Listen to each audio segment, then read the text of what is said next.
You will unlock your phone 100 times today.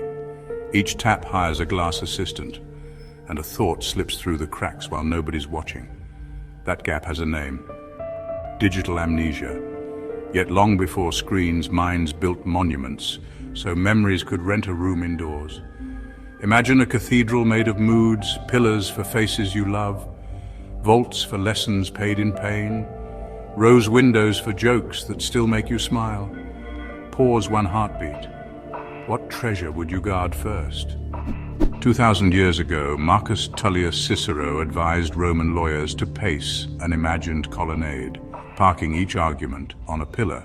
A century later, the rhetorician Quintilian retold the legend of Simonides of Ceos, who supposedly identified banquet hall victims after a roof collapse by recalling where each guest had sat.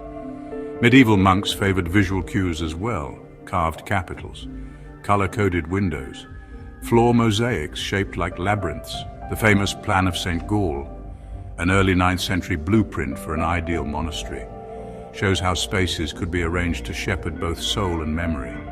Farther afield, Yolngu's songlines stitch the Australian desert into melodies, while Inuit hunters navigate night ice by reading stars, snow ridges, and wind scents drifting across open water. Every culture, every century, same principle: tie a fact to a place, and the place remembers for you. Contacts, birthdays, recipes outsourced to glass. Offloading is convenient, but an unused corridor gathers cobwebs. Victorian London cabmen were once praised in newspapers for mastering the knowledge, a mental atlas of 10,000 twisting streets. Journalists marveled that their recall persisted decades after retirement. Travelers who rely only on turn-by-turn arrows leave their palace walls blank.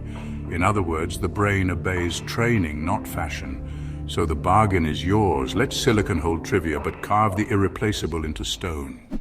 Choose a building, real or imagined. A seaside cinema works, so does a moonlit library of Alexandria. Anchor 5 sacred memories to immovable altars. The ticket kiosk for a first kiss. A marble balustrade for the formula that saved a semester. Encode with absurdity. Your mother's birthday becomes a pink elephant juggling candles in the nave. Walk the hall nightly before screens claim the dark. Audit quarterly. Demolish cobweb wings, raise new towers for poems, recipes, foreign verbs.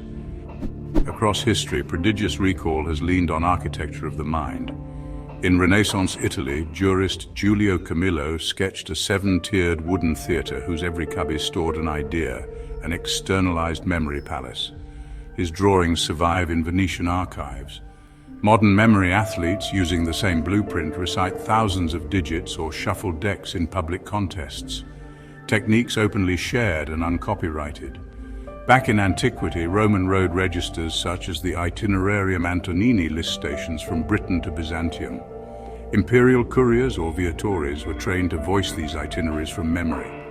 Cicero, never prone to understatement, still nailed it. Memory is the treasury of all things.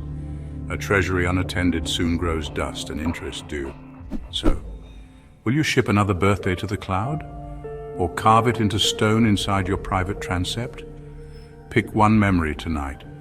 Light a candle in the nave of your mind, and picture a hooded guide with a gold thread at his wrist, silently promising you won't get lost.